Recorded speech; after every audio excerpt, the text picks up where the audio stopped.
আসসালামু আলাইকুম ওরহমতুল্লাহি ওবারাকাতুহু। আজকে আমি দেখাবো যে আপনার কম্পিউটারে জাভা ইনস্টল দেওয়া আছে কিনা সেটা কিভাবে বুঝবেন। শুরুতেই আপনারা কি করবেন, উইন্ডোজ অপশনের মধ্যে ক্লিক করে দিবেন। এখানের মধ্যে লিখবেন সিএমডি। সিএমডি লেখার পর এটা চলে আসবে। দেন আপনারা এখানের মধ্যে লিখবেন ছোট হাতের দিয়ে জাভা, তারপর স্পেস, তারপর হাইফেন, তারপর BERSION। এখন আমি ইন্টার দেব। যদি আমার এখানে জাভা ইনস্টল দেওয়া থাকে তাহলে এখানের মধ্যে ভার্সন দেখাবে, আর যদি না থাকে তাহলে নট এরকম একটা কিছু দেখাবে।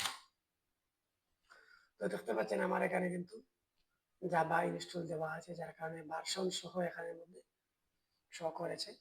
তো আপনারা কিন্তু এভাবে আপনাদের কম্পিউটারে জাভা ইনস্টল দেওয়া আছে কিনা আপনারা টেস্ট করতে পারবেন।